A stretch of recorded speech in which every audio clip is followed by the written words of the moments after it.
presente, em que a natureza agora está, aleluia, glória a Deus, em turbulência, está tudo dando errado, aleluia, os mares estão esbravecidos, as montanhas, aleluia, estão tremendo, fumegando, aleluia, é a força, aleluia, glória a Deus, aleluia, da natureza, e o homem, aleluia, na sua força, como ele não consegue deter.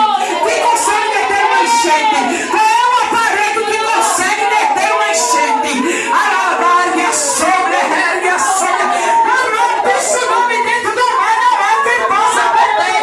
Você não consegue, mas o Deus do socorro, o Deus do refúgio, o Deus que é fortaleza, ele estava dizendo: olha, pode tudo se levantar, tudo está dando errado, o medo pode estar na conta de descer, mas o Senhor nesta noite está dizendo: não há nada que ele não possa, aleluia, fazer para dar vitória minha e a você.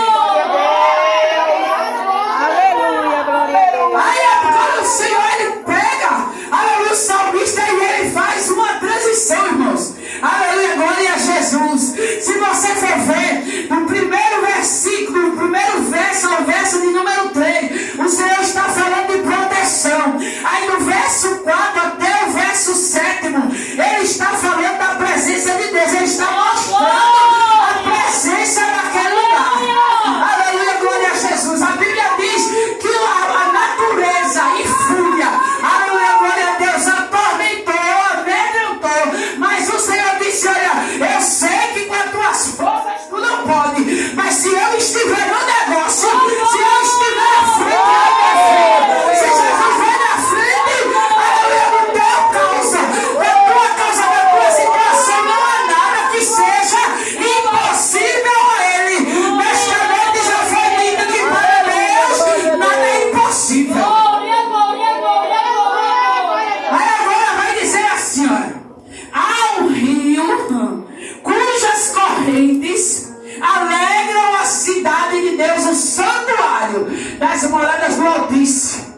É quando ele fala aqui, irmãos, há um rio, aleluia, glória a Deus, no meio, no centro da cidade. Ele está referindo-se aqui a Jerusalém. Porque geralmente quando fala, aleluia, de cidade de Deus, nós levamos a referência até Jerusalém. Glória a Jesus. Aí a Bíblia está dizendo: há um rio no meio da cidade de Deus. Olha, se nós formos ver, irmãos, a cidade de Jerusalém, ela é 800 metros acima do mar. Dentro de Jerusalém não tem rio nem água corrente.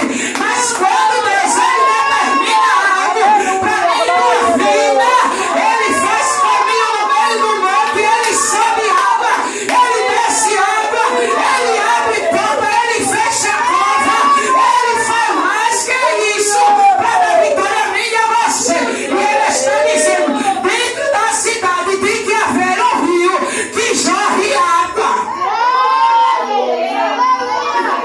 Você é morada, você é cidade do Deus Altíssimo. E qual é a água que tem jorrado dentro de mim, dentro de você? Glória, aleluia. Alabaraba sobre a alabaraya sobre aleluia. A Bíblia diz, irmãos, ele continua dizendo assim: ó, Deus está no meio dela, não será abalada. Deus ajudará a romper da manhã. As nações se embraveceram, os rios se moveram.